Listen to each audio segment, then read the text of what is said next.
Up. You're good. You can stay.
And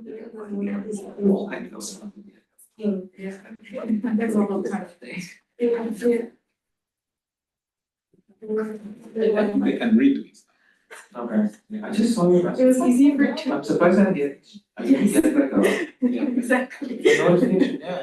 It was easy for like 2 weeks. And then I got it and ramped up and I'm like, okay. I mean, it's not. Every day. Okay. See it.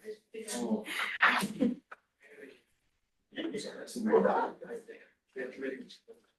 Oh. Yes. Just not taking Saturday. Like early stuff. Yeah. Yeah.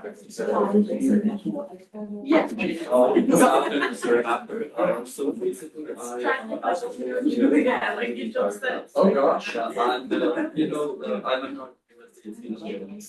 But we announced is about is that my out here.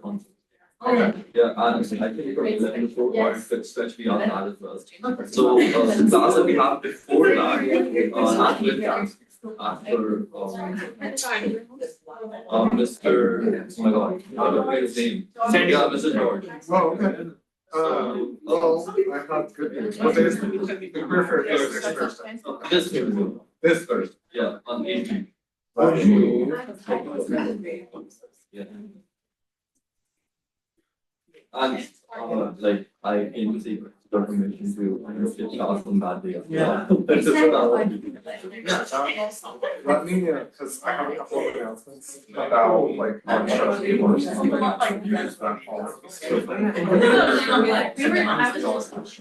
So we're actually moving next, this Thursday. So yeah, you're good. So I'll update that and I'll just let everyone know. Yeah, so you're good. Yeah. Thank you. You still talk to me? Yeah. You still get well, it actually feels like a breakfast dish, which is like. I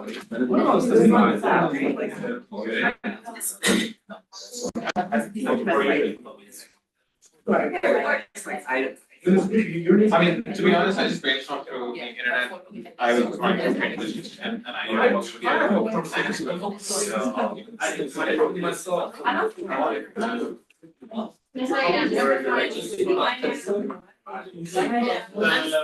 the first was just like the recipes of and then I was like,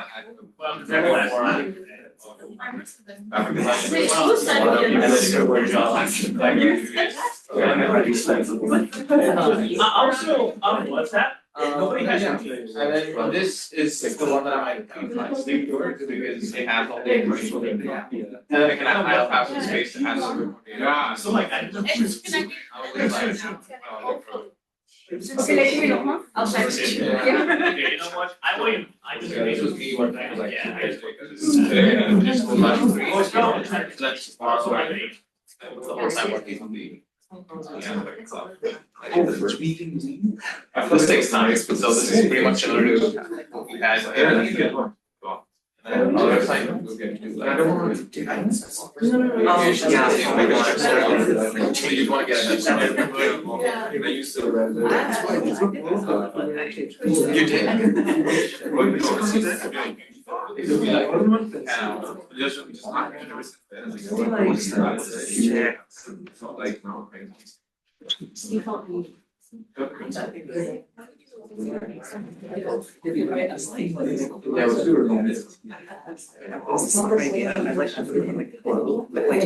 no.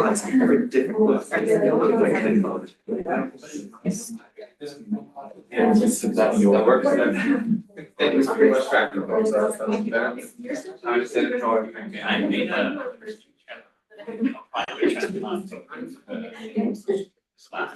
Yeah, but I do.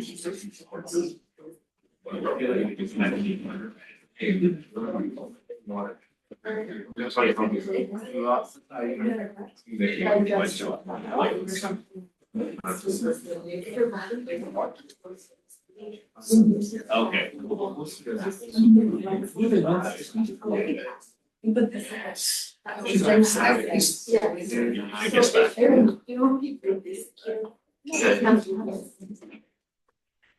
But I just had as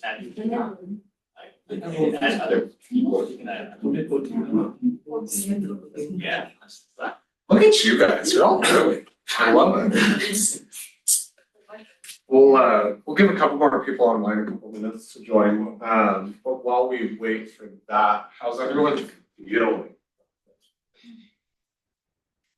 And variations of the sketches. Yeah, that's interesting. I feel like we're doing that same exercise that we did earlier. Yep. Even though that's less, but we're working to that failure point. Yep. So 10 sketches. Who's struggling with 10 sketches? Couple of people. What does a sketch mean to you?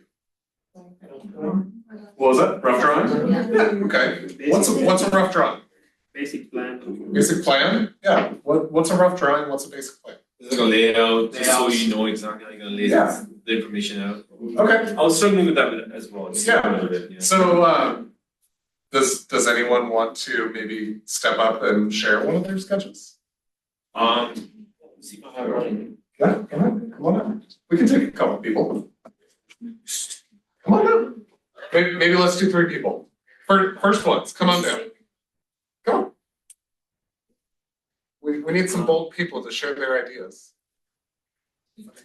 See what you got. Okay, cool. Just like. Yeah, so hold that up in front of the camera if you don't mind. That way the online audience can see. And here, just go like that. Yeah. That's only thing we're gonna see this. Go like that. There we go. Yeah. Loud and proud for the whole world to see. So this is great. This also isn't what I'm expecting. That way. There you go. These are really great drawings. I wanna mention that. And it's perfect. It's perfect for the exercise. I don't expect that. Do you want to share your sketch? I just wanted to say, because I was treating this sketch more like something I would show a client to get approval Okay. on. Guess what? Was that You are never gonna show your sketch. Any guesses why you wouldn't show a sketch to a client? I mean, it depends on the scenario, so I don't want to say never in wholesale. But any guesses? They might understand it differently. They can. Right, yeah. As a client, I'm gonna walk into that room and I'm gonna say, you drew a sketch? Great, I can get my 2-year-old to draw a sketch, right? What am I paying you for?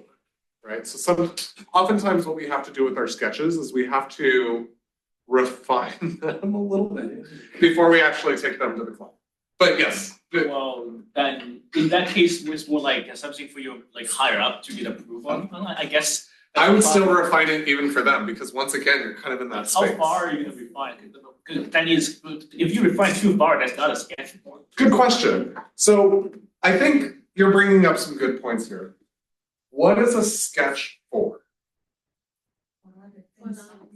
Sorry, a couple answers. I heard this. For reference, your reference? Yes. What else? Like a general idea, just General idea, great. You guys are 2 steps too far. brainstorming. Brainstorm. That's it. All a sketch is for you to look at something and say, right? Some of you guys have already come to my office. Hernan online said they're like our internal thought, and most are way too rough and unfiltered and unpolished. No need for them to see how the sausage is actually made at the butcher. That's a great analogy. Here's the thing. You guys need to explore your ideas before you even go and execute them. Has anyone like jumped straight into the computer and felt like, God, this is taking me a long time. I don't even know where to start. It's because you haven't flushed out your idea yet, right? You're too busy trying to be like the computer. You're trying to come up with a perfect idea the first time. And guess what? It is always going to fail. It's always going to look subpar because you haven't taken the time to actually just say, well, that looks like shit, right? It's okay for us to judge our own work, and we want to be the first judge of our work. We don't want to spend 8 hours on something just to send it out into the world and someone say, garbage. I'll get my NBA contract now. It's actually really good. I wasn't expecting that. You should clip this part of your presentation. Yeah. Put it on Kobe. So really, all your sketches need to be are something good enough for you to understand where you're going.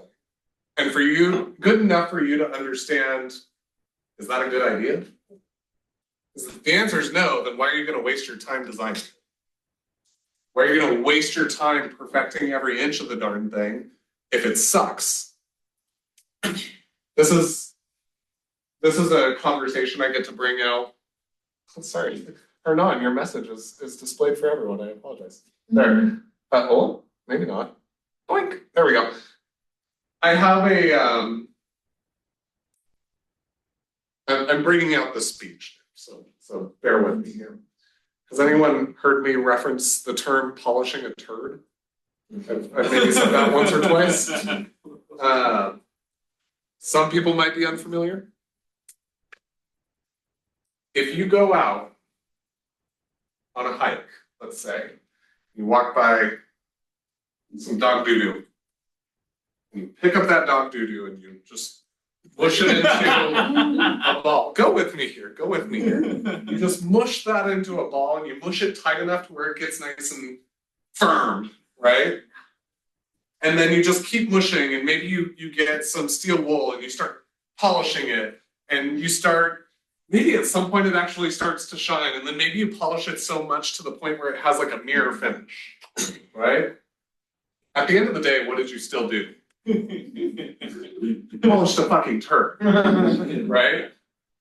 Whereas if you had taken the time and just hiked a little bit further, and maybe along that hike you picked up a diamond or a ruby or something a little bit more precious than a turd, and spent your time polishing that, don't you think it'd come out a little bit better? Yeah. So this is where sketching comes in. And this even works with everything that you do, right? Whether you're illustrating an Apple logo or illustrating SpongeBob, like, yeah, I don't expect you guys to get it perfect the first time around. But if you took that Apple logo and you were working at Apple and I expect a couple little mistakes, but if it's like real, right? Is the stakeholder at Apple going to say, looks great? Probably not, right? So you guys have to be your own filter. Don't let someone else be your filter first. At the end of the day, you will still have someone else be the filter. Everyone wants to be the artwork. But you have to look at that and say, am I proud of this? Is this something that I would put in my portfolio? Not with, obviously, I'm being a little bit overdrawn there, but you guys are now starting to do work in this class that maybe it will end up in your portfolio, right? Maybe it will end up out in the world. Never know. when I designed those Starbucks posters, I didn't think I'd be standing in front of a room of 70 people and showing that to anyone. But I still approached that project as if it were a client project, right? So treat every single thing that you do as if it's a client project, right? And I guarantee you, you're gonna be so much prouder of the work that you do. Well, that said, I have a surprise for you all. Who's been paying attention to Canvas since noon today? A couple of you guys? Cool, so some of you might be attuned to some of the adjustments that I'm making here. Let me share my screen.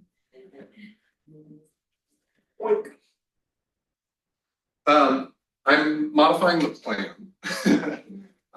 I mentioned at the beginning of the semester that we're gonna sort of build it and break it as we go. Welcome to that process. So something that you might notice is that lab 2.4 went missing, right? I want to give you guys a little bit of extra time to work on that infographic poster. I see it. I know what's going on. I'm a student here too. I teach here too. I know what's going on. So that said, that gives us really only one extra day to work on the infographic poster. Okay, but you'd be surprised what can be done in one day. Okay, here's the thing. Don't expect this all the time. Okay. So that said, I removed the advanced illustration. You can go and find that YouTube video on your own if you would like. Okay. That said, that does bring us to the typographic portrait, which does need a significant time investment in order to get it done correctly. Okay. We'll spend a little bit of time today going over a little bit of the typography tools that are in Illustrator, but before we get into that, any questions on the infographic posters? No? What? Okay. So I really good thing or a really bad thing, so. Well, I think you guys are probably already started with it, hopefully. That's kind of the idea of why I moved it the way that I did, is like I wanted you guys to get started, panic a little bit, and then I could be the relief valve. I have a question, sir. Yes. So the assignment requires 10 sketches, right? Correct. What if you get to your idea, the final, like 5 or 8? Great. Explore some more ideas, right? And the reason, I'm going to use a photography analogy, but I think it translates. The first place you put your tripod is never the right spot, right? The first place you put your tripod is never going to give you the photo that you wanted. You have to like put it there and realize, okay, it's good, but not quite, right? And then you move it to one other spot and you're like, oh, no. And then you try another spot and eventually you get to something a little bit better. So if you did get somewhere within your first 5 or 6, I'm going to implement a mindset that I use every single day, and that is 1% better. I think as grad students, you guys might be coming into school thinking, I have to be 10% better or 20% better, whatever, right? You don't have to be any of that. You just need to be 1% better. You need to be 1% better than yourself every day. You need to come up with an idea that's 1% better than what you created yesterday. You need to come up with 1% better concepts, right? If you keep putting yourself against 10%, that's like setting the bar too high. Everyone familiar with high jump? I was a track and field kid in high school. So in the high jump, Olympic, high school, doesn't matter.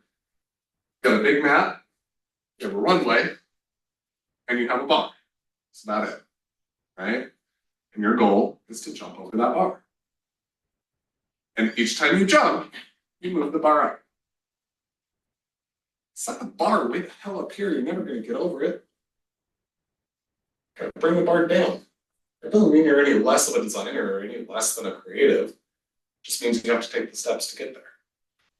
So jump over this bar, and then move it up. Practice and jump over that, and move it up. Don't start here. Bring it down here. That's okay.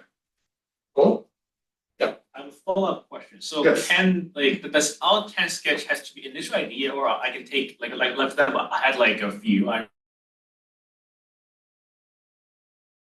Yeah. into more sketches. Do they count, or do you want them all like level 1? Or like, probably not the best word. The idea here is to get divergent. Okay. And so is everyone here familiar with the double diamond? Yes. For the uninitiated? Let me click. So the double diamond looks like this.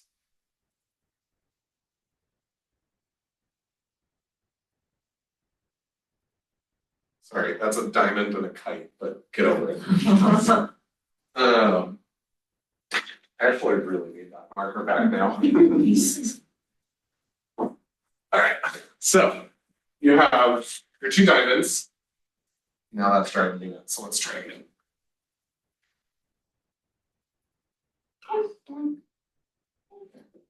That's a little better. Okay, so can anyone tell me what's over here? Well, not quite. It's another D word.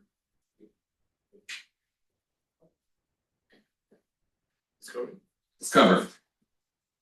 Okay, you have to first figure out, is there a problem here?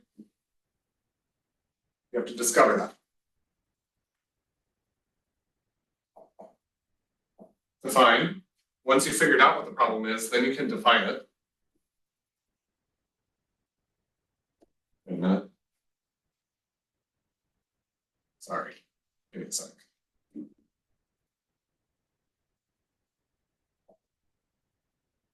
Hold on. Why is my brain not working with me today? It's because I'm tired. That's why. There we go.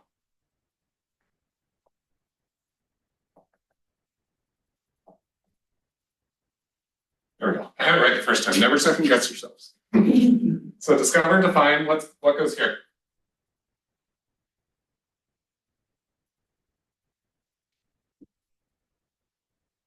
I'm being a little Socratic, I apologize. Discover, define, ideate, prototype, test. Okay, that's your double diamond. Now, once you've figured out that there's a problem, you can then define it. You have to get divergent, right? So these are divergent paths. So this is getting wider in scope. And then you're condensing the scope.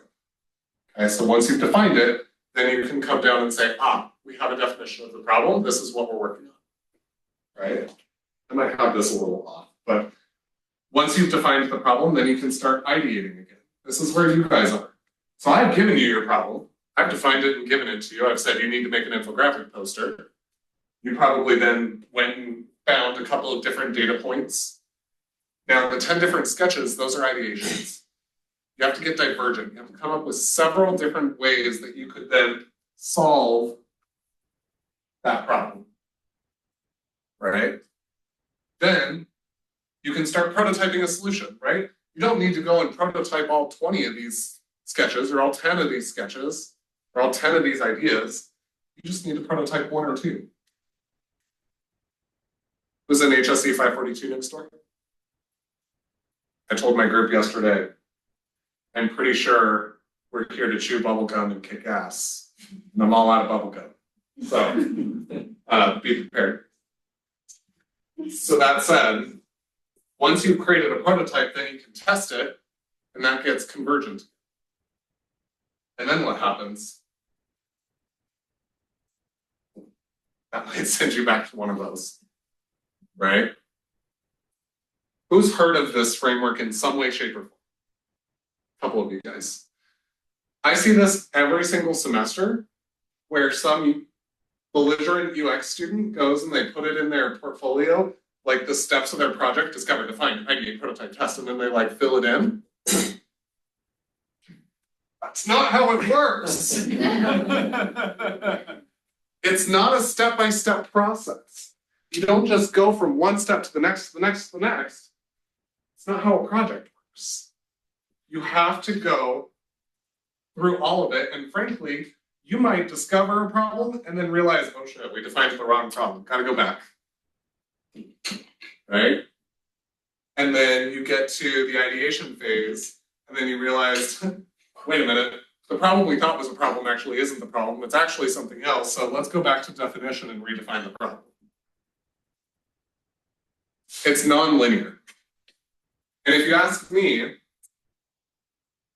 there's actually another step in here.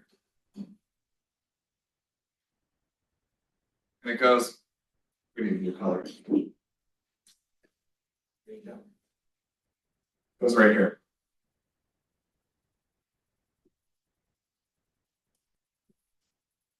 That says incubate. So discover, define, incubate, ideate, prototype, test. What does incubate mean? The idea. Marinate a little bit, right? This comes in different ways. And you're gonna have to all figure out what your way is. Mine is going out to some really desolate place and going for a really long hike. Usually with a camera, something. And the reason that I do that is it gives me a moment to physically close my computer, set it away, and go do something that is not related to the work at all. That doesn't mean that it's not in my head and that I'm not churning it or thinking about it, but it gives me a moment to step away from wanting to solve the problem in my computer. Because again, when we're using the computer, what do we want to be? We want to be perfect. Because the computer, for the most part, is largely perfect. Guys, we're humans. We can't be perfect.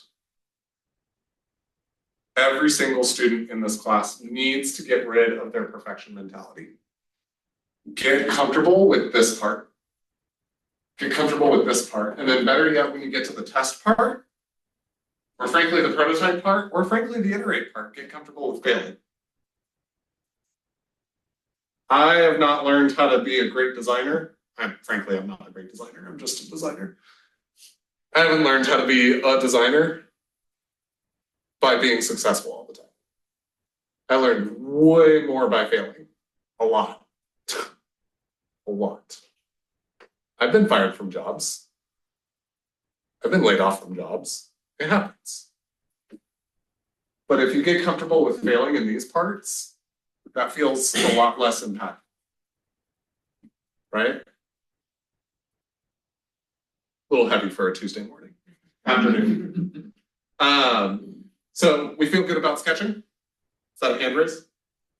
You still have not answered my question directly. Sure. Yeah. Remind me your question. So like I mentioned earlier, it's like so let's say I did a 5 sketch, right? Sure. And there's 2 I really like. I'm gonna just go do more version of that. Does that still count? Or So- do you want all like the very first, I'll just like broad. I think it counts if you're approaching it with this divergence in mind, Okay. right? Are you then taking what you already solved and are you looking at maybe one piece of the data and saying, how else could I show this data? Yes, it's mostly different ways, Yeah. right? And then there's 2 of like, let's say there's some of them I really like. I'm gonna go refine them a bit and see what else possibility can they bring. Here's how I'm gonna look at it. I'm gonna look at it as I'm gonna look at your sketches. Actually, better yet, let me rephrase that. I'm not gonna look at it at all. I'm gonna ask my grader to look at it and say, can you tell that these are 10 distinct sketches? Right? Distinct can mean a couple of different things. That doesn't necessarily mean that they are 100% distinctly different, but can you easily discern a difference between this sketch and this sketch?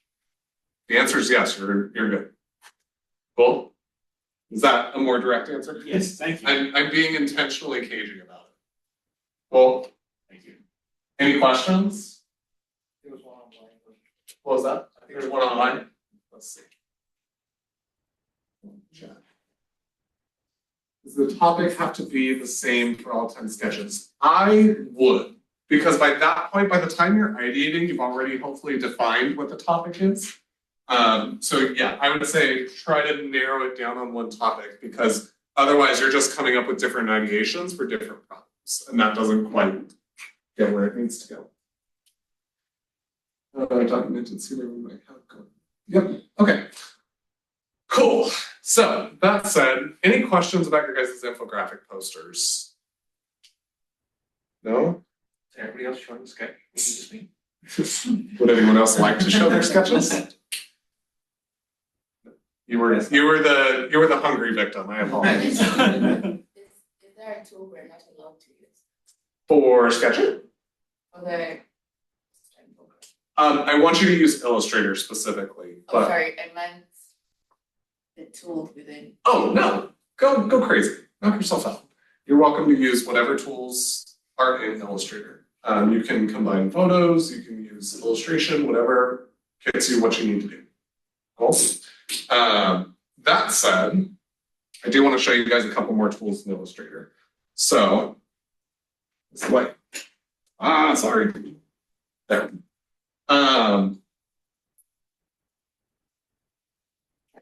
Let me share my screen again.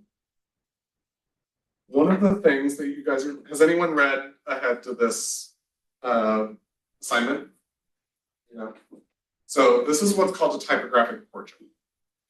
What I might recommend is find someone who has given a relatively famous speech. Okay. What I hope this with every class because I get bored really easy. I hope that everyone kind of chooses someone a little bit different. So like there's the obvious examples that everyone's going to go for, the Martin Luther Kings, the Abraham Lincolns. Leverage your cultures. That would be my recommendation. Find someone within your culture who's given a famous speech and use that speech along with their portrait and overlay them. Does that make sense? Okay. I also encourage you to use your language if that's something that you are capable of. It does not need to be English, okay? So this is everyone familiar with Martin Luther King's I Have a Dream speech? Somewhat, it's kind of an American thing. That said, this is a really famous speech here in America. So you can kind of see it there. Can anyone just tell me really quickly what principles and elements are at play here? Obviously not color, right? Lighting? Line. Yeah, a little bit. There's lines in between the rows of text, right? Value, there's a lot of value happening here. Why is that? Contrast. What was that? Contrast. Contrast. Let's come back to the value for a second. What's happening with the value? So there's some text like I have a dream. I can pick up on it and read it. So that you can also get to see his silhouette. Yeah. So you can pick up this is Martin Luther So King. there's a little bit of depth play. Hold on, let me not use that term. There's a little bit of you can see the curvature in the face. You can see the facial structure, right? Because what's happening is there's a change in technically it's a change in color value, although we're going to use it a little bit better here. See how the text here is going from light to dark and then light again? It's using that value to indicate where shading might be, right? I think what you might be pointing out is like over here, the I Have a Dream is a little bit larger. Yeah. That would be hierarchy, right? Because something's a little bit higher in the hierarchy, and something's a little bit larger, you're able to see it a little bit better, right? So your eye focuses on that. And why do you think they chose these words in particular to be bigger? That's the title of the speech. It's the name of the speech, right? Those, I can tell you, myself included, frankly, I don't know the entire I Have a Dream speech, but I can probably bet that most people you run into who are from the US would be able to get as far as, I have a dream that one day, and then they kind of fall apart, right? So really, out of this entire speech, most Americans only know that, right? So say what you want about Americans, we are kind of dumb. That said, it's not about legibility. Once you've read that part, you have the important information. So now you can then use the rest of the speech to fill out the portrait, okay? So let me show you guys a couple of things in Illustrator. What I would probably first recommend is go and find a portrait of the person that you're going to illustrate. This can be any image online because you are fundamentally going to change that image, okay? So for someone like me, I'm a big Teddy Roosevelt fan. Anyone guess why I might be a Teddy Roosevelt fan? He invented what? The teddy bear. Actually, no, the teddy bear is based off of him. But that said, Theodore Roosevelt didn't create the first national park, that was Abraham Lincoln, but he created the most national parks. So he set aside the most federal land for conservation than any other president. So I might find a portrait like this one. And then I would drop that into Illustrator. I think I tell you guys to use a slightly different size, so let's go take a look at that. Little things make a big difference. It can be horizontal or vertical, so don't worry too much about that. Also, I'm not going to create an entire typographic portrait in this class. I just want to be clear about that. I'm going to show you guys the tools you need. This will take time. Plan accordingly, okay? What do I say? 11 by 17. So let's come over here. By the way, in case you guys are curious, I don't know if this works for PC, but if you're on a Mac, you can Command Tab between different programs. It's kind of a nice little keyboard command there. Alt tab. Alt Tab for PC.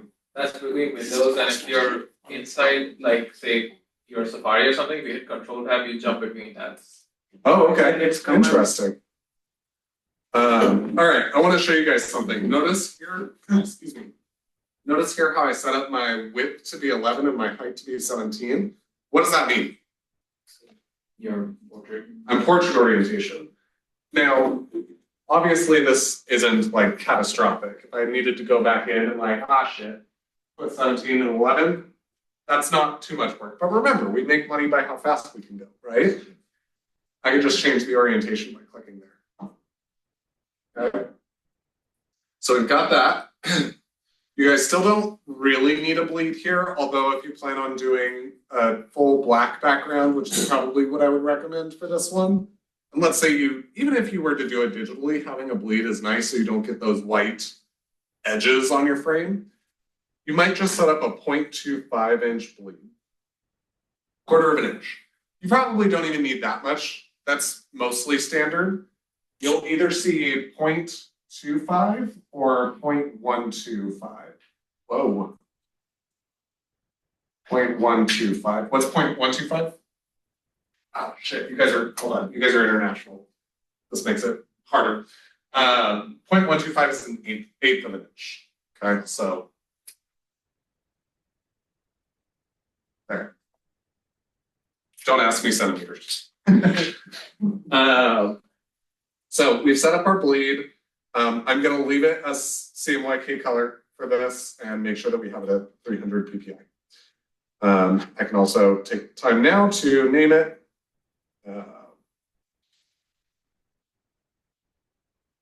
I've earned the right to be lazy, so I'm just not going to name it right. You guys should name it right. All right, so we've got that in place. Now what I can do is I can paste my portrait of Teddy Roosevelt in here. And you're going to notice it's a little pixelated. That's okay. What do I do to lock it? Command 2. Very good. Now, if you ask me, I think there's an easier way to do this. Remember that transfer technique I showed you all? I would first start with that.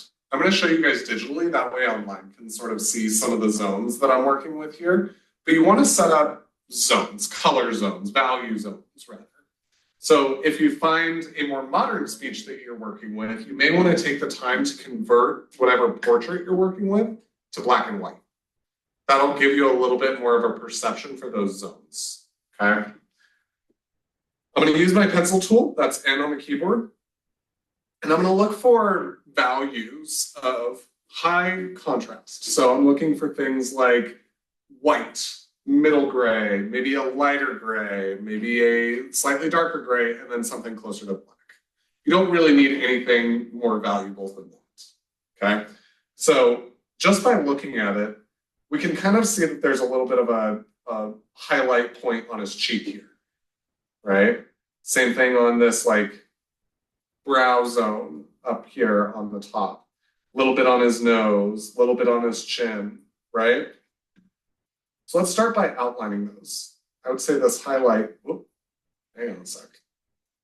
Let's go to a new layer. Zones. We can highlight this. Let me actually add a color to that. So you guys can see it. So here, highlight my zone. And I'm just penciling this in real rough. Fun fact, this works a little bit easier if you choose someone who doesn't have facial hair. Facial hair can be a little bit difficult to duplicate if you if you're not using the right words.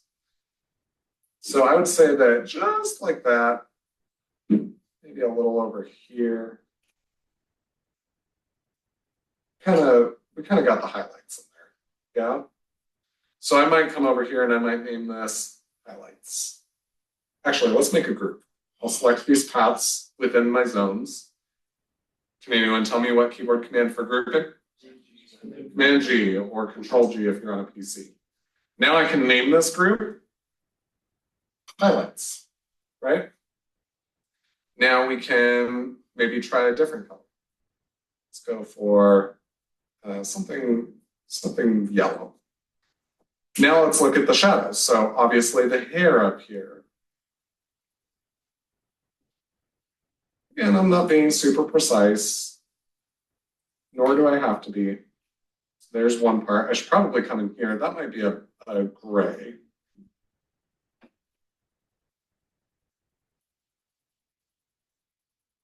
There we go. And I'm tracing this with my pencil tool. And not trying to be super duper precise. There we go. Maybe the eyes can get a little bit difficult. I would expect you guys to maybe go in with a little bit more detail than what I'm doing here, but just for demonstration purposes. Spend some time finding all the zones. Like he's got this little white highlight in here. I'm probably not going to go and do that for the class, but maybe you guys should. Right? Take some time to really refine these zones. Here's another black zone.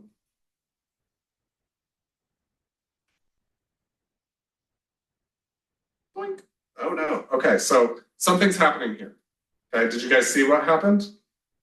I drew it up there, but the zone snapped.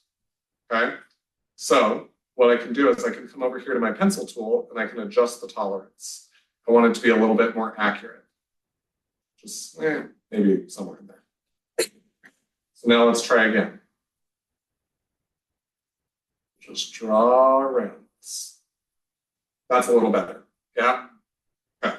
So that can happen sometimes. Let's see. I would say these are more in the grays, but maybe right here on the inside of the eye, we've got a little bit more black. It's Pac-Man. We've got a bit of black in here. And then some over here. We'll get this guy right here. Okay, so now I can come through here and select all of these paths. Command G to group, rename the group to shadows. And then let's choose another color. Maybe let's go with green. Now let's look for the midtones, so things like his eyebrows.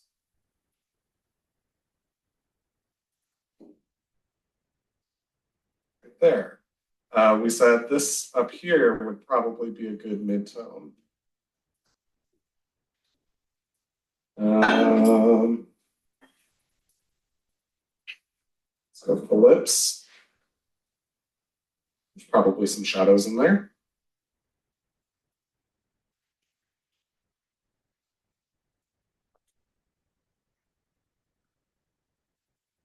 Didn't close that one.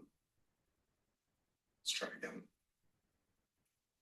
So again, I'm just looking for these zones of value within the illustration, or better yet, within the photo. There we go. I'll also do this over here. Without like filling in the whole face, right? Because we can ultimately end up adding a gradient over it later. There we go. So those are kind of our zones, right? And the reason that you want to do that is so that you can spend a little bit of time just identifying where in the photo you want light parts versus dark parts, okay? This will make a little bit more sense when you get to the typography component. So now, any questions on that before I move on? Yeah. Can you do selection based on color? So like when you do the highlights, if you were to just select like the whites or that way, So that give you. Are you saying like select this, select same fill color? Or better yet, it would be stroke color. Is that what you're talking about? When you're identifying zones, maybe I've not used Illustrator that much, but in Photoshop you have the option of selecting based on color. Yeah. So we haven't quite gotten to Photoshop yet, so I'm trying to teach you guys a way to do it without actually using Photoshop. But if you wanted to, you could absolutely take this image into photo. I don't know who sits in this chair before me, but it's bad. Let's go back to 10. Save image as, desktop.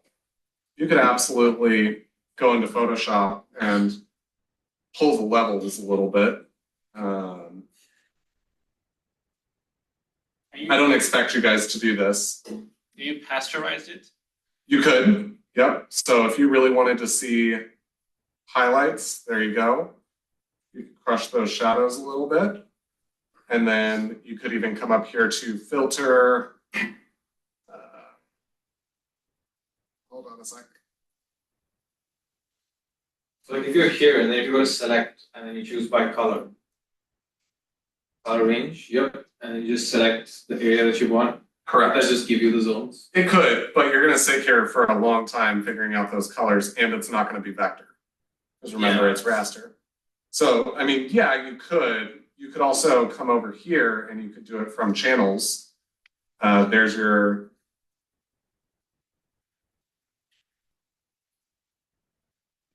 I can do this. There's your red. There's your blue. And this is where, like, in black and white, it doesn't work very well, but if it were color, you could separate it by colors. There's all kinds of different ways you can do it. All I'm trying to get you guys to see, oops, hang on, I didn't mean to unshare that. All I'm trying to get you guys to see is the values within the photo, right? Because that's going to be how you would actually trace something like this. And you'll see that this actually ends up becoming a little bit more beneficial. I'll send out a video from someone else that did something like this. Actually, I think it goes to the MLK one that is up. I did not create the MLK one, by the way. And they're going to walk you through the steps. I want you guys to have some guidance on that. I'm just showing you guys a couple of things that you can do to help make that a little bit easier. Okay. The next tool that I want to teach you guys is the text tool. That's this guy right here, or type tool. It looks like a little T. I want you guys all to know what good fonts are. And we're going to cover typography in module 3. Okay? For right now,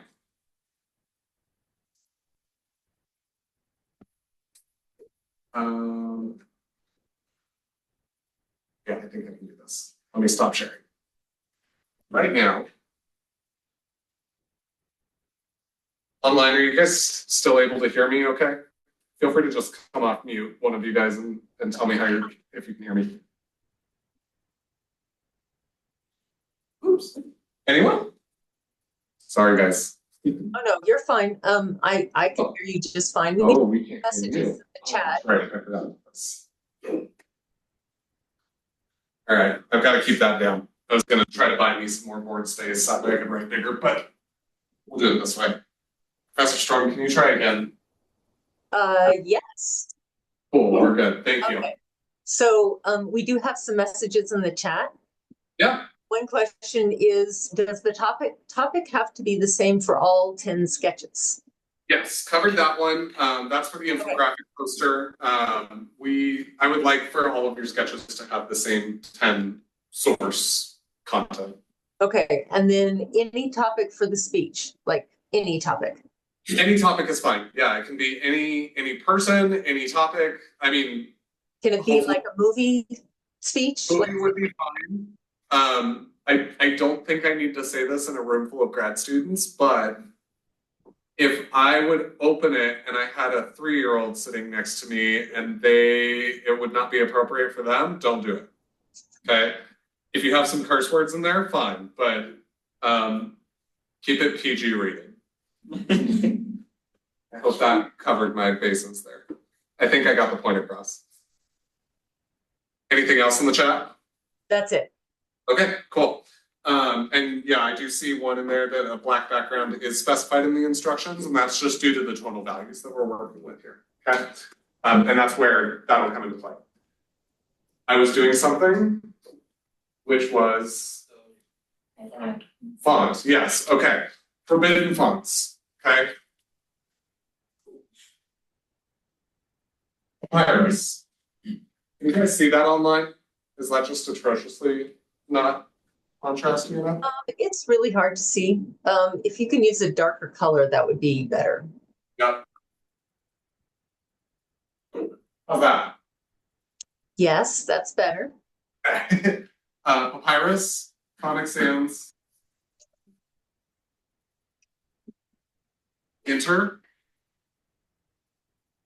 Here's the thing, Enter's not a bad font, but it is the default font for Figma, and we're not basic, right? Similarly, Adobe uses Myriad.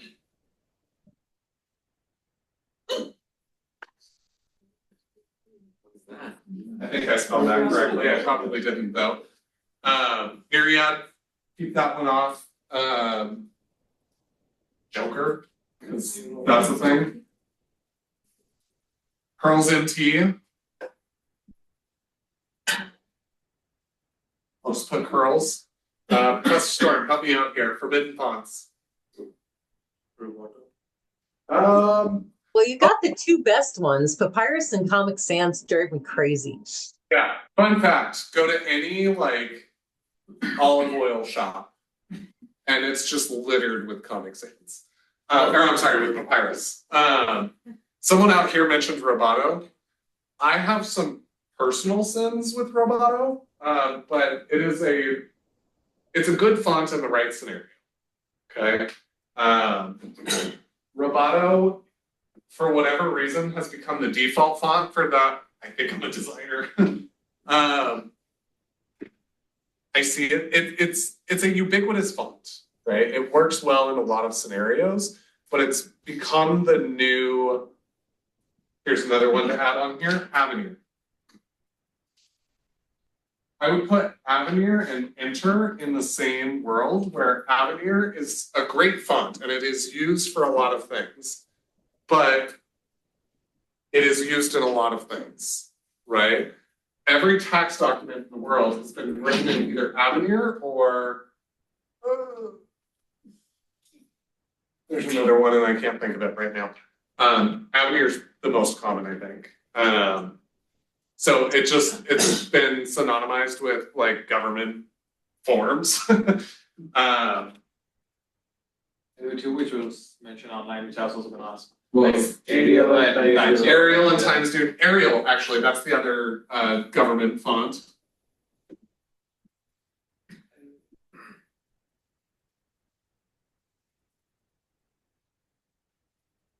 Okay. I think that covers it. Like, these are kind of your forbidden fonts for right now. Oh, Impact. Impact is another one. I would put that in the same category as this one. The reason for that is that anytime someone wants to shout, they suddenly put it in Impact. I think most anything else is fair game. But don't go crazy downloading like some weird ass fonts off the internet. First things first, you don't know what their licenses are, and even if you do, those licenses could be stolen. Some safe places to download fonts are Adobe fonts, Google fonts. Those are free. Those are included with what you guys have. Those are probably the safest bets. There's a few others, but try to stick to those. Additionally, for this assignment, I swear to God, if I see a script font, I'm gonna lose my mind. What's a script font? Good question. Script font looks like, I have script over here.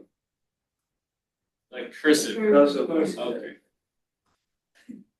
It is we'll talk about different font types, or better yet, there's a difference between font and type. I'm not going to be picky about it right now, but by the end of this, there's a meme. I should find that meme where it's like the girl hanging on the boyfriend, like, by the way, a font and a typeface. I'll find it. I'm not doing it any justice. So yeah, a script font is like connected, a ligatured typeface. That would not do well for this assignment. Okay. Any questions on that? Yeah. This is more about like for the infographic for like Oh, the yeah. header. Mhm. Do you have any like fonts that you would recommend specifically for like what big was like? Should we avoid like fancier looking or like fonts? Here's the thing. Any script font should oftentimes be reserved for Connecticut wedding invites. Okay. Outside of a wedding invite, script font or like a very, very, very, very, very formal document, a script font has no business doing there, right?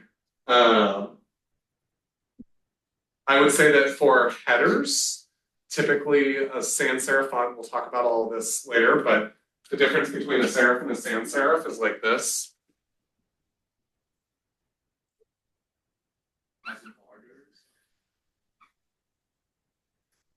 So that would be a sans serif. A serif would be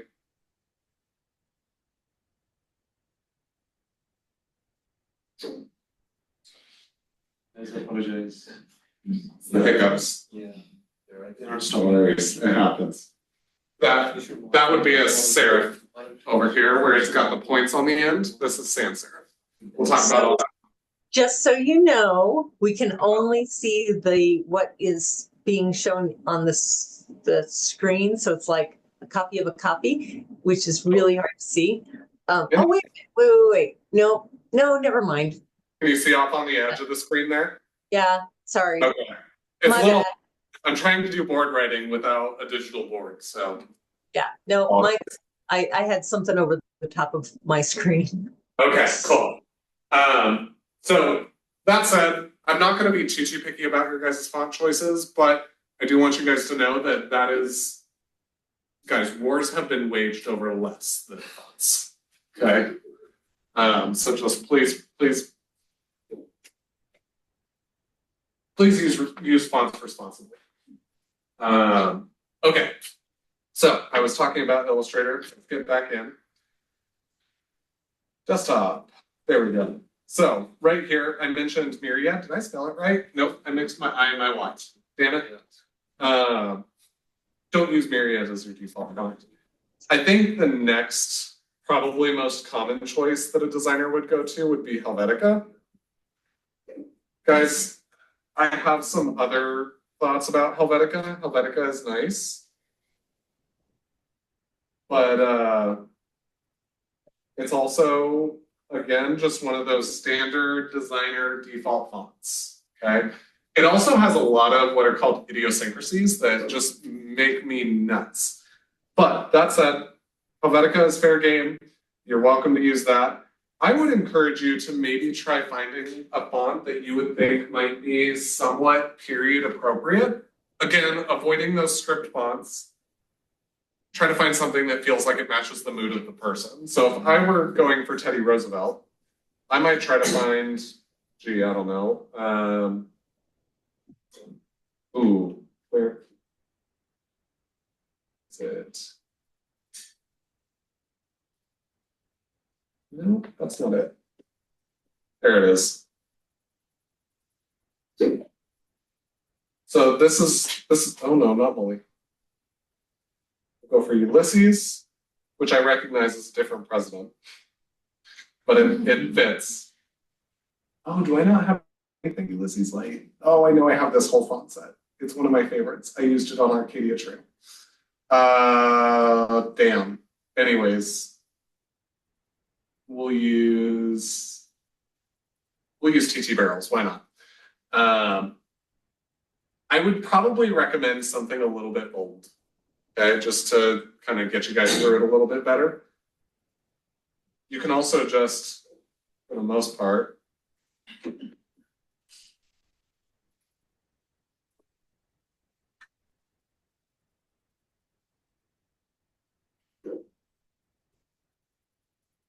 Do you want us to include like the I have a dream sort of emphasis that the example showed us? I would encourage it. I don't think it's a mandatory element, but I would encourage like some sort of variation in text. That way it's not just like one big block.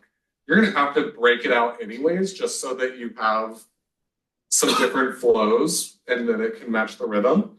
But here's conservation as national duty. This is one of my favorite speeches by Teddy Roosevelt. So I would maybe go line by line. And I would say, start here and paste. That's obviously really huge. So what I've done is over here, there's a little toggle. Does everyone see that little button that I'm double clicking? When you double click that, gotta have the text selected. When you double click that, it's gonna change the way that your text box flows. So right now it's scaling everything on one line, right? If I would like for it to skip a line, I would double click it so that that little button turns red and I can reflow the text. Okay, so it just depends on how you want to scale it. You can click this little button over here and it will change the way that you scale. I want it to scale as a line, so I'll start with that. And can anyone tell me how they might take this text and make it follow the shapes of the profile? Any thoughts? Transform. You might use transform, but there's an easier way. You've already learned it. Blending. No, Skew. it's easier. What was the first tool we learned? Pen tool. So I might hit my pen tool and I'm going to start looking at these forms.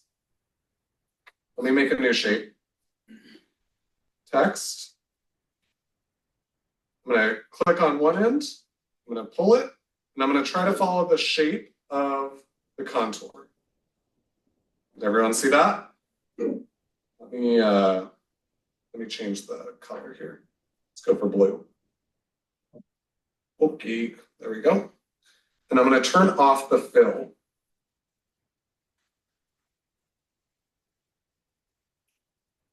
Sorry, I've got zoom in the way. There we go. So now I've got this path.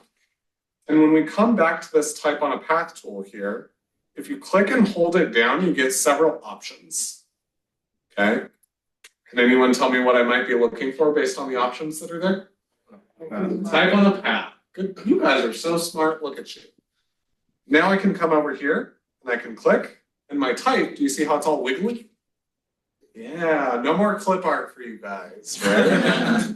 Now I can drop that in there. And frankly, a serif font might be a really bad choice here. Just because there's so much detail. It's not necessarily a bad choice, but you're gonna potentially lose some of the detail in those thicks and thins.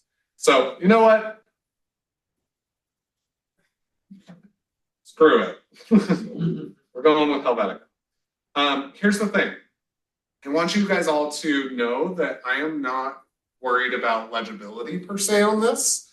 I'm more worried about, like, did you get the text to follow the shape? Did you get the text to follow some sort of color? Okay. So we've got that in there. I'm going to show you something else that's pretty cool. How do I duplicate again? Control D. What's another way that I can duplicate? Option and drag. Option, click, and drag. So I'm going to do that. I'm going to hold shift at the same time because again, I'm kind of working with the same contour here, right? Now, if I'm good at this, this should work. I can delete that. Click this little plus icon over here. Come on, tell me it works. It should work. No, tell me it works. I'm trying to extend the text below. Yeah. The text, but the whole line is present there though. Is it? No, because there's something hidden. Oh, well, maybe it is. All right, let me try something here really quick. Oh wait, no, and gentlemen is the. Yeah, that's what I thought. All right. So it might just be that I've got to zoom in. Yeah, there we go. Okay, so it's a little touchy there. I just had to zoom in. That way I could select it. And now I can come down to this other line. And I should be able to click. And it duplicated it for me. So again, same thing, 10 different ways, right? So now I've got that in there. And if I wanted to, I can copy this,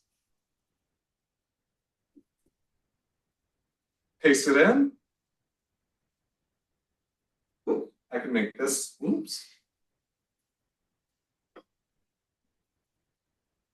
A on the keyboard. Everything's going to start to want to group together if you do it this way. So if you want to just keep everything individual, you're welcome to do that. So now I've got that. Now I can hit my plus button, do another one down here, move it into place, hit my plus button. At some point, this is going to stop working because my contour is going to change, right? Now I can, now the whole thing's moving, right? So you got to be careful. If you ask me, this one's one of those weird situations where you may not want to work with text in bulk, okay? So I showed you that because that can be a little tempting. You see that big red plus sign, you might want to go in and click it, right? I don't think you guys will want to do it that way, okay? So I'm actually going to delete those. And I'm going to do it the way that I did it before, where I just click, drag, and then replace the text, okay? Might have to go and grab some text here, put it in there, okay? Grab some text here, option, drag, drop it in, okay? That way you're not adding all the connected text, because now if I go to move or adjust this one, it's working independently of the others, okay? Any questions on where we're at so far? Also add anchor points onto the path and manipulate it after we've got the text on there. One more time, anchor points to the what? To the path. You can, yeah. So let's say that I wanted to take this anchor point in the middle and drag it down. You can absolutely do that. Right. And adding another anchor point. You can do that too. You can hit the plus button on your pen tool, add a point here. Now you can manipulate that independently as well. Okay. Another thing that you can maybe think about doing is, I've showed you guys a little bit of the rotate tool, but you can use the rotate tool here as well, where you can get it in there and sort of use it to rotate the text, okay? Now, you're gonna try to, I put these zones in here for a reason, right? And the reason that I put those zones in here is so that you have a little bit of color that you can come in and start working with. What's really going to be helpful is not necessarily these zones. I did that to show you guys kind of where the zones might be, okay? So let me turn this off. We can sort of see the zones now. What you will want to do in order to make this work, and this is where you want to make sure we're entering destructive territory, okay? And I mean that deliberately. I would very strongly and highly recommend that before you do the next step that I am about to teach you, you save your document. And then you make a duplicate of that document. And then you proceed with what I'm about to show you. Okay? Any guesses as to why you might want to do that? Crash. I'm not so worried about crashing, although that is a real concern. It's a good reset point. Yeah. So once you get all of your text laid out across your profile and it follows the contours, we're going to do something that is going to make it to where you can no longer edit that text. Okay? So if you save it and you're like, oh shit, I need to go edit the text, or the way that it's moving isn't working the way that I wanted it to, you want to have something that you can go back to. Okay? So What I'm about to do is that point where you're going to want to, right now, Command, Shift, S. Save the document, okay? Boink. Don't save it as an SVG. That was silly. Save it as an Illustrator file, okay? And then your next step, what you can do is you can do Command, Shift, O. Outline. So I just took all of my text and I outlined it. It's no longer editable text. It's all individual letters. Okay? So now every single letter is working like an individual illustration. It's no longer live text. So if I wanted to go in and type it, I don't even have a path for me to type.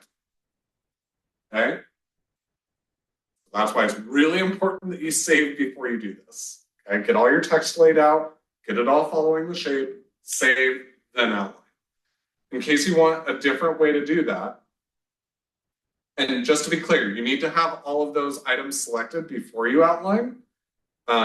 If you want a different way to do that, you can go to Object. Nope, sorry, Type. Someone help me, my eyes are old. Create outlines. Okay, that's the same, but different. Okay. Also just create a different layer with the same. You can do that too. I would just recommend a hard save. That way you can always go back to it, right? If you wanted to, instead of doing it that way, you could always come up here and create a new layer, copy, paste. But wait, what just happened? Did anyone see that? It actually didn't go to the new layer I created. It went to the layer below it. So, Command X. Now go to layer 4, Command F, and it'll paste there. Okay. So that's where it's like, if you're not super careful, you can very quickly overwrite all the work that you just did. Okay. So here's the thing. I mentioned we are all here to fail, right? Somebody's gonna fail. Guaranteed it. Don't fail. Okay. Just if you fail, what happens? You start over, right? That's okay. It's okay to start over. It just means that you can do it faster the second time. Okay? So I'm actually going to lock that because I don't want it. Command Shift O to outline. And then what we can do is we can actually, instead of using those zones that we drew, I just drew those to show you guys kind of a little bit of placement of what you're looking for when I'm talking about value.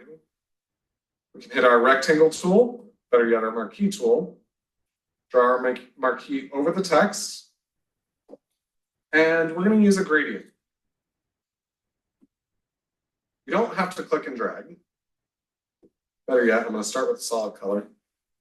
Then I'll come to my gradient box here, fill that in, and now I can use this to select, I don't know, this color here, and then maybe place another point along that line. I'm showing you guys a very small scale. You'll want to do this at the end.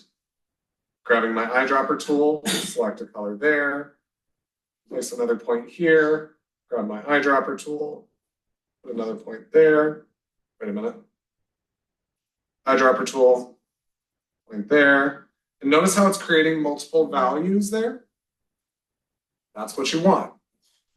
Put another point on there. You don't need to go too crazy with this. It doesn't need to be perfect.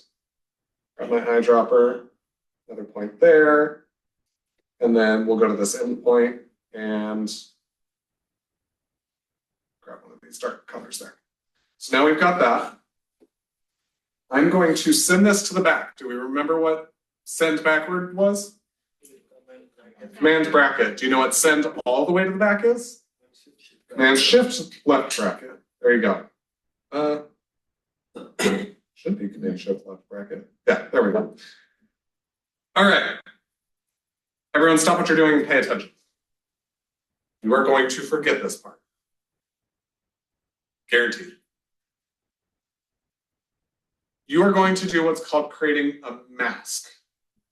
Okay, a clipping mask is specifically the term that you're looking for, but you're gonna try to go up here and you're gonna go to object. First, you do need to have any items that you're selecting, or any items that you're masking selected. Okay, so foreground and background.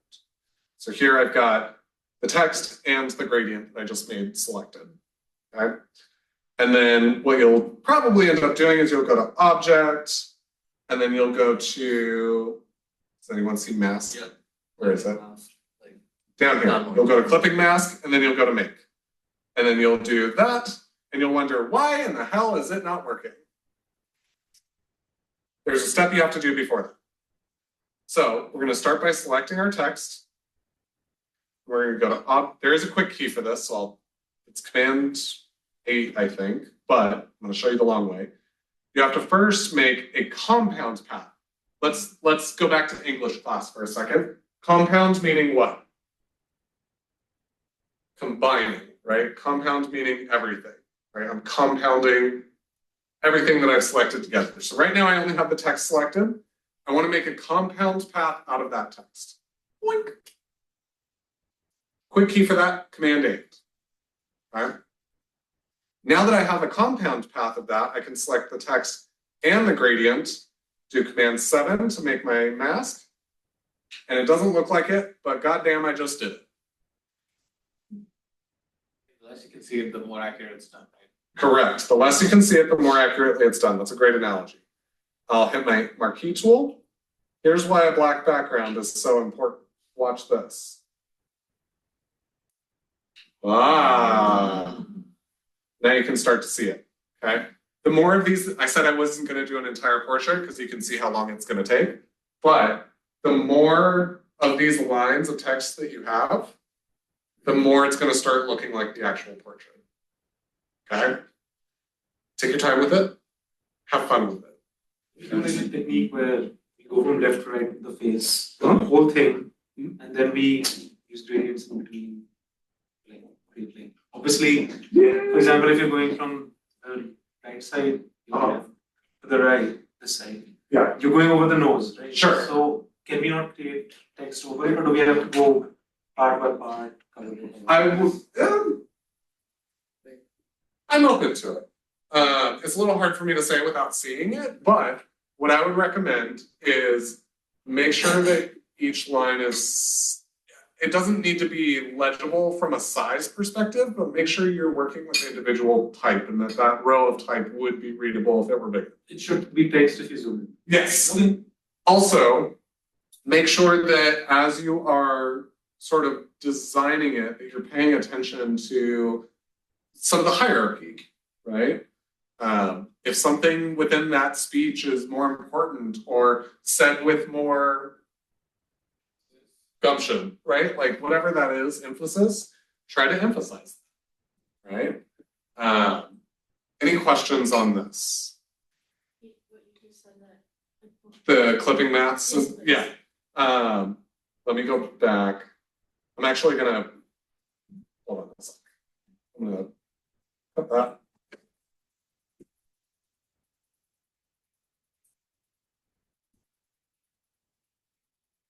Okay.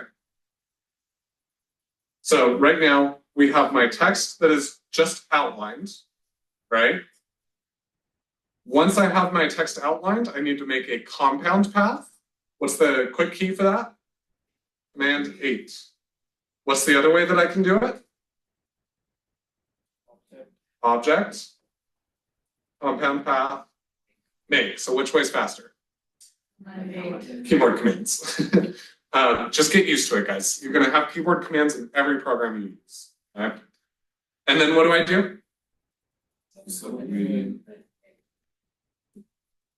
Oh no, can't make clipping mask. Why'd that happen? Because I didn't select the background, right? So I'll come back, I'll select my background, Command 7 to make a clipping mask.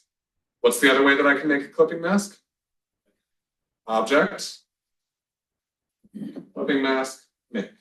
Also use right click for clipping. Can I do a right click? Right click. Yes, make clipping mask. Oh, see? Another way I didn't know. There you go. Was that helpful? Okay. Any other questions?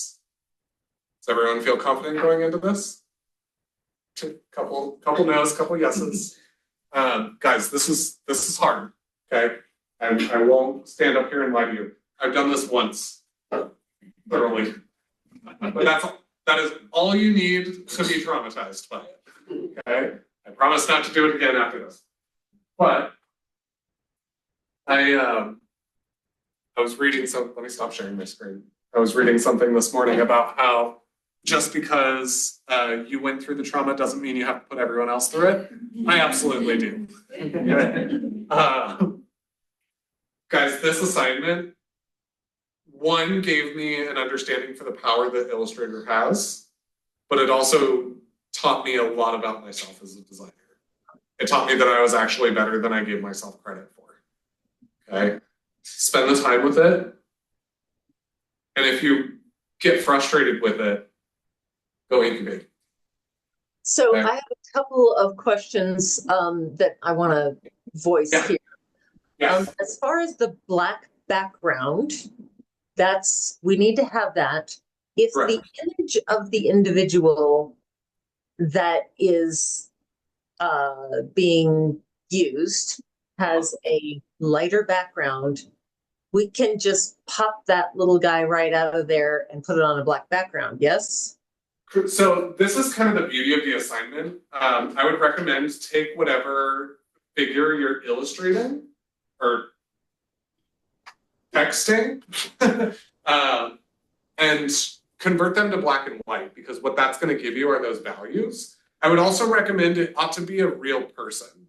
What I mean by that is probably don't use any characters, right? Something that's been illustrated before, because you're not going to get that tonal value out of something like that. So, I'm sorry, one more time? No SpongeBob. No SpongeBob. Although some great quotes, please no SpongeBob. That said, to answer your question, with those tonal values, you will naturally get something that will often look better on a black background. So yes, to answer the question in the way that you phrased it, Professor Storm, you can just kind of pop that character out and put them on a black background if that's easier for you to see. Or you could, my Teddy Roosevelt didn't have a black background, and you guys saw that once I added the text and did the gradient, it just naturally looks better on a black. Right. All right, one other one. What about if the speech is kind of short? Is it okay to repeat this speech? I sort of answered this one by saying it depends on how many times you have to repeat it. Not a good idea. Just, yeah. Yeah, so I will be completely honest. I think this is one of those situations where you probably want a larger speech because it's going to look better. Because if you have a shorter speech, and let's say you only use that speech once, you are never, and here's the thing, it also doesn't need to be the whole speech. You just need enough of the speech in order to get the gist of what speech it is. You need enough of the speech to make it look like a typographic portrait. But if it's Romeo, Romeo, wherefore art thou, Romeo? That is too short of a speech, and you're going to end up with very large letters and very small letters. Can you probably get something interesting out of that? Yes. So I don't fundamentally want to limit it, but at the same time, like, use your brain, right? Like, look at something and assess, is this something I would be happy to put in my portfolio? That's the question you all need to start asking yourselves at this point. If the answer to that question is no, maybe don't do it, okay?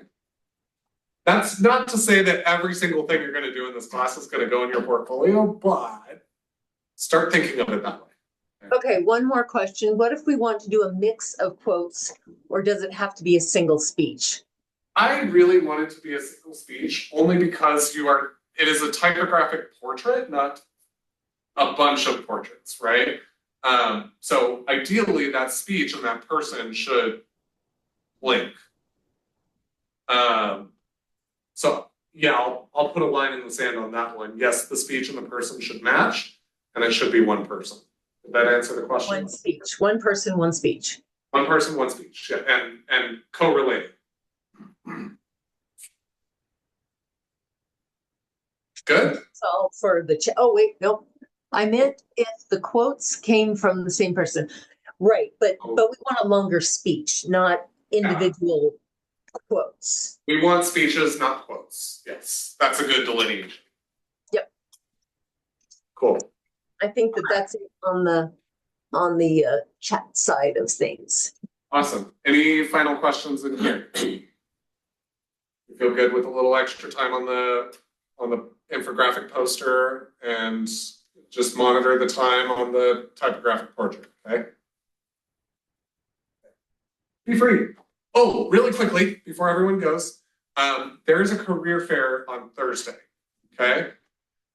Go to that, don't be here. So no class on Thursday. Oh.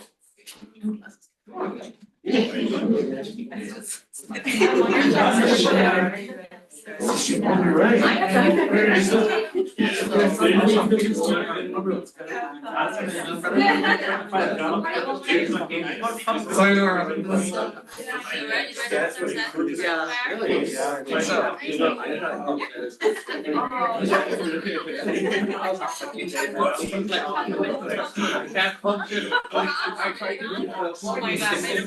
my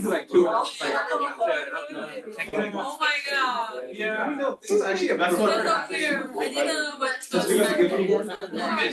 Yeah.